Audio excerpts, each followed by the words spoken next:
Each year since June 28, 2002, Nigeria was included in the list of United Nations member states with overdue reports, which the United Nations Committee Against Torture submits to the states parties as well as the UN General Assembly.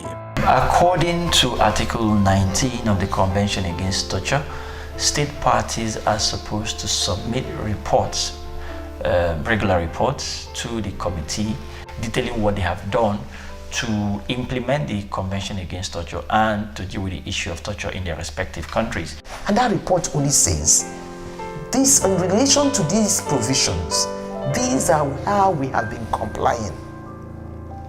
These are the things that we do, and these are, even if you have a challenge, you can also say, these are where we have a challenge. I mean, if you can give us help as a nation, we can move.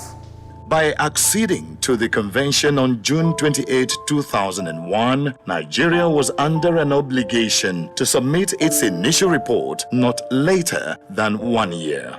It's very strange actually, because Nigeria is also party to other treaties. So for example, the Convention for the Elimination of Discrimination Against Women, CEDAW, and it has submitted quite a few reports under that mechanism.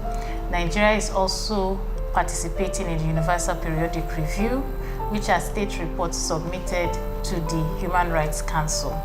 So the question is, why is it so difficult for them to submit a report on another UN mechanism 20 years after? That is a misconception.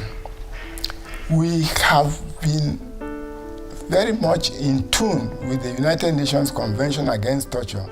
We submit our report, and I'm happy I have some copies.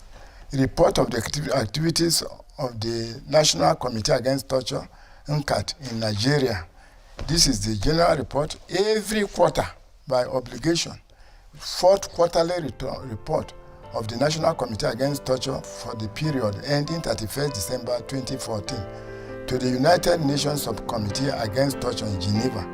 This is one report. This is fourth quarter. This is third quarter. And so we do submit reports to the United Nations. The civil society developed their own report. The National Human Rights Commission developed their own report. The Federal Ministry of Justice developed its own report. However, whereas the report of the Human Rights Commission and civil society got to the UMCAT Review Committee, the report of the Ministry of Justice did not get in,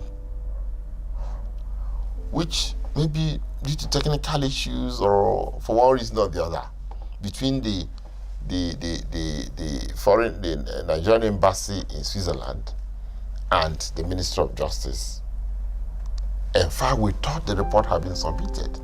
As a result of the 20 years of delay in submitting the initial report, the committee, after notifying the state party of its intention to examine the level of its implementation of the convention, discussed information obtained from national and international sources, including other United Nations mechanisms, and adopted the concluding observations at its 1868th meeting held on November 26, 2021. These people can get reports from other sources to say this is the situation of torture in Nigeria. It may not be the real situation on ground.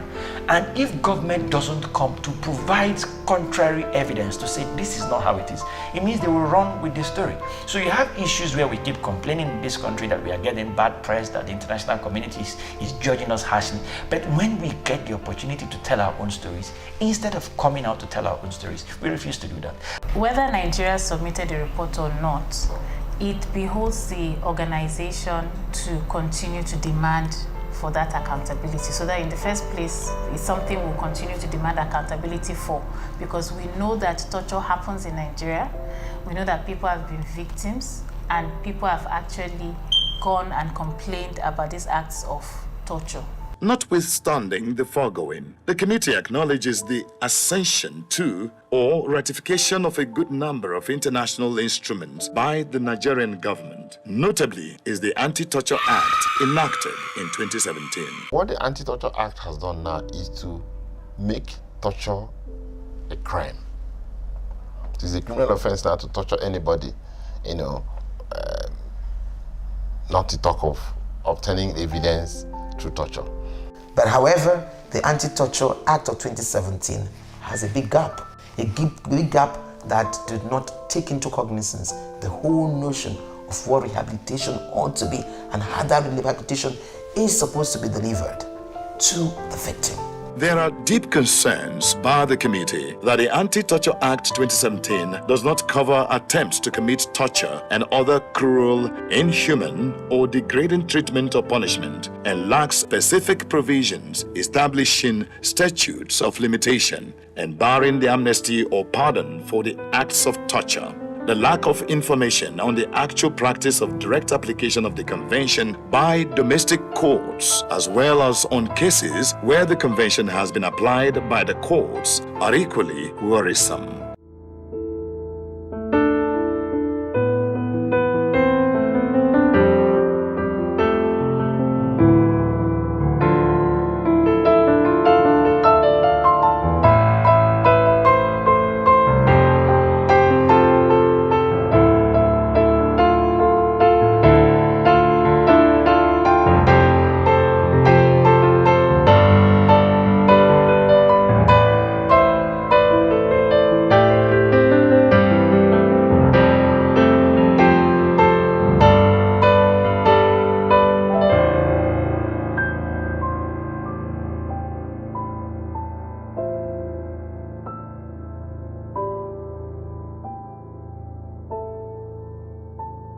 Brought to you by Prawa with support of IRCT. To continue, get Part 2.